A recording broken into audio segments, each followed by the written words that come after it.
So, the Palm Sunday triumphal entry into Jerusalem had come and gone. The temple political leaders were really rabid at this huge reception that Jesus had received. So they were bearing down on Jesus. A particularly studious scribe interrupted a series of arguments between the politicians and Jesus to ask Jesus, what is the greatest commandment of them all?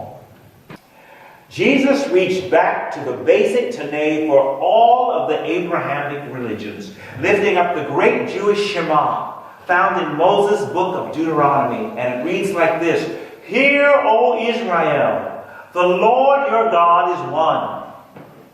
You shall love the Lord your God with all of your heart, and all of your soul, and all of your mind, and all of your strength. And the second is like unto it: you shall love your neighbor as yourself.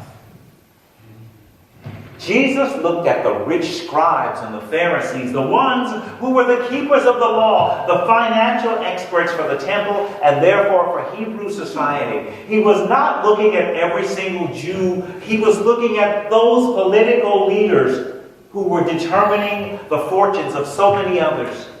As people lay dying in the streets, many of these politicians spent their time jockeying for position. Does that sound familiar? Wanting to be at the head of important processions, wanting the highest seat, the first couch in the assembly. They knew the more recognized they were, the more they would be deferred to, the more power they would wield, the more access to funds they would have. Jesus had earlier cursed the fig tree, and it shriveled up because it was not producing the fruit it was designed to give. The political scavengers who were out to get Jesus might have well taken that as a sign, but instead they came at Jesus trying to trick him or implicate him with their endless questions.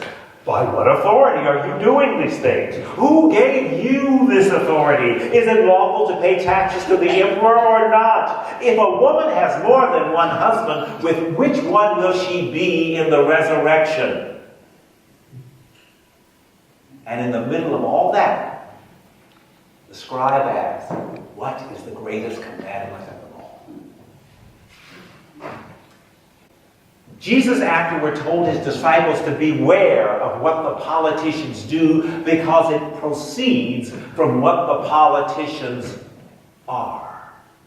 Greedy, without morals, without compassion, and so therefore without God.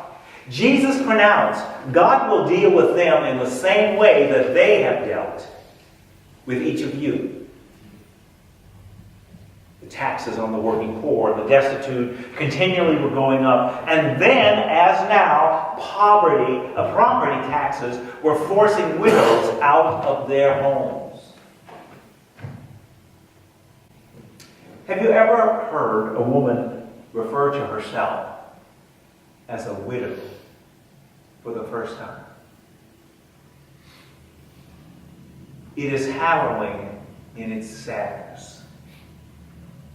It is harrowing in its bewilderment and its pain. Even in the 21st century, a widowed woman, even as she grieves, is aware that her status in society has changed. She may be taken much less seriously, and charlatan schemes are more likely to target her. Don't let someone who has found your name on a list and identified you as a type try to call you and sell you anything. So in the first century, who did a widow have to protect her? Certainly not the law. People were losing their ability to live with any dignity because then, as now, the rich wanted a larger share of the spoils. And vultures, thinly veiled as law-abiding respectables, were preying on the vulnerable.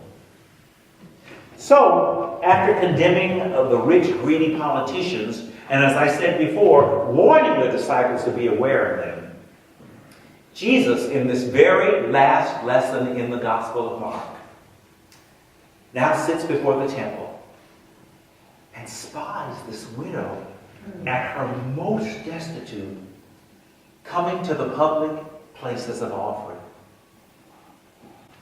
She was a living, breathing example of what Jesus had just spoken about.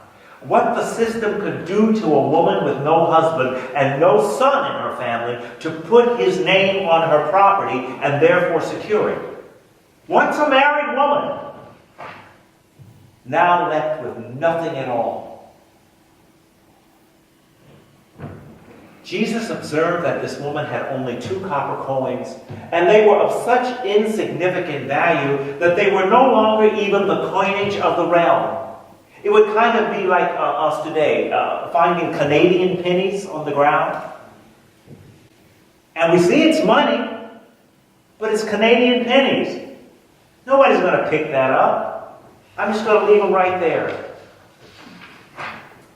Was the widow deranged in some way to give her last 2 pieces of nearly worthless money? Was she crazy to give out of such poverty?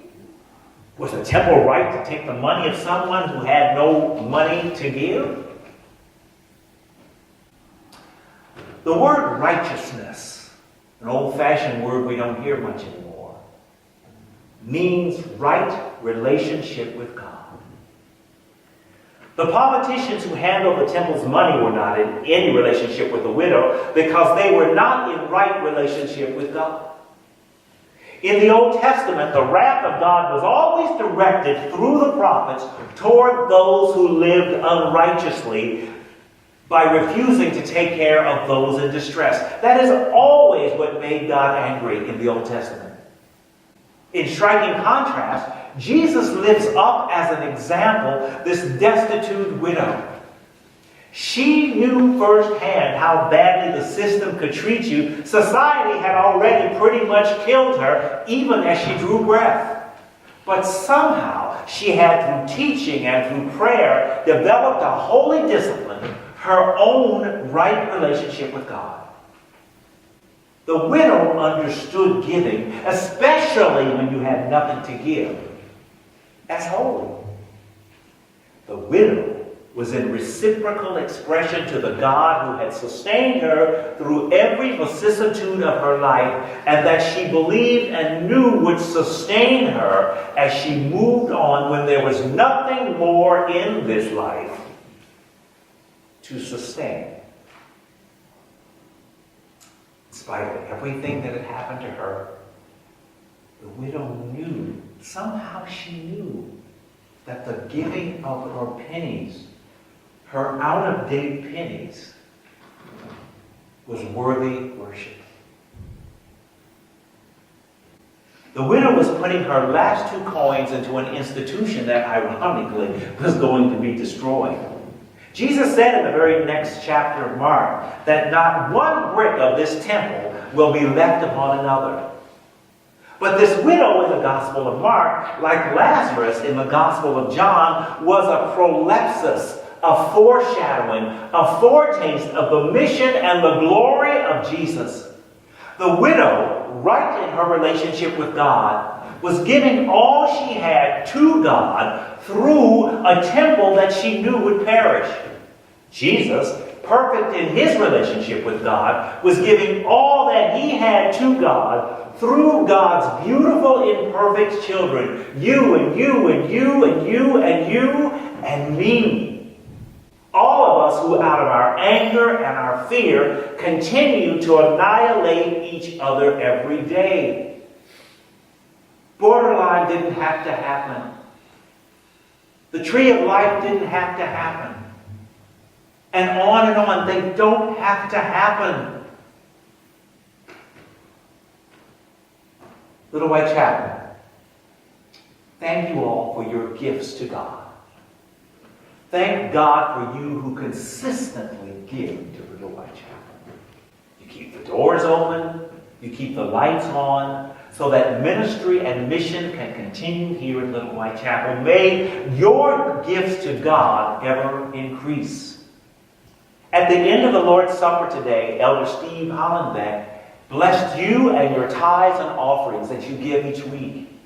Each week the church gives thanks that packages and money go out these doors into the doors of the Burbank Temporary Aid Center. Each week the church gives thanks that giving to Week of Compassion and its partners continues, even as Week of Compassion reached out to us to see what they could do for us.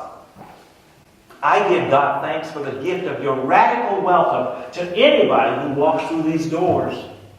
When we have our hug each other time on Sunday morning, Tracy literally has to break you apart with a song.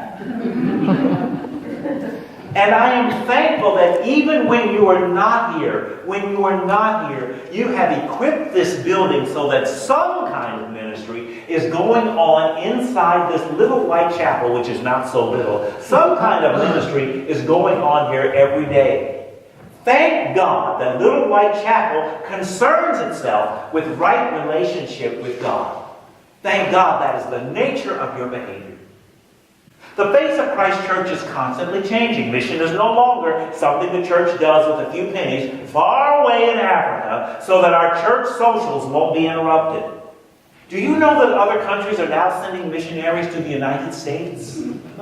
Soon Little White Chapel will be reaching out its doors again. You will be sacrificing to buy Christmas presents for children who live close by here who otherwise would have no Christmas presents.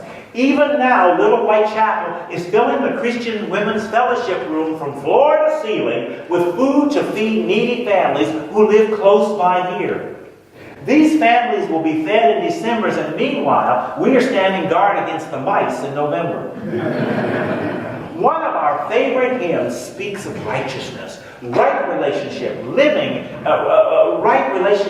and righteous right relationship giving. When we sing, we will work with each other, we will work side by side, and we'll guard each one's dignity and save each one's pride, and they'll know we are Christians. They'll know we are Christians. They'll know we are Christians by our love. By our love. So yes, this is a stewardship sermon on giving. Prayerfully examine your resources. If you have never given before, like the widow, like Jesus, do the hard, disciplined work of determining how your right relationship with God, who gives life to you, can be reflected in your giving to Christ Church. Giving, like every virtue, including love, is not an emotion. It is not a reaction. Giving is a decision. And it is a decision that is reached through thought and prayer. You can do it. During November, this month of gratitude, thank you for those of you who give continually. In January, we will sign pledge cards again so that the treasurer will know how she can allocate funds for the good of the church. But you don't have to wait until then. If you do not give continually, know that it is a discipline that needs work to develop. Don't overcommit and then get discouraged and stop. You ever seen those people who go to the gym and they've never been to the gym before and they decide they're going to lift 200 pounds and they pull their back or they say, I'm not going to do this anymore. Don't cultivate your giving in that manner. Please pray to begin to discipline yourself with your giving so that you begin to give on a continual basis, setting a regular, affordable amount aside so that the church knows it can count on you, because just as God supports you, you, like the widow, have covenanted to give back to God through the church. Amen? Amen. Pray with me. God, we give thee but thine own, whate'er the gift may be. Help us to be in reciprocal giving relationship with you. Just as you give us life and health and these years, this time to love on each other, this time to be together as we are spiritual beings passing through a physical world.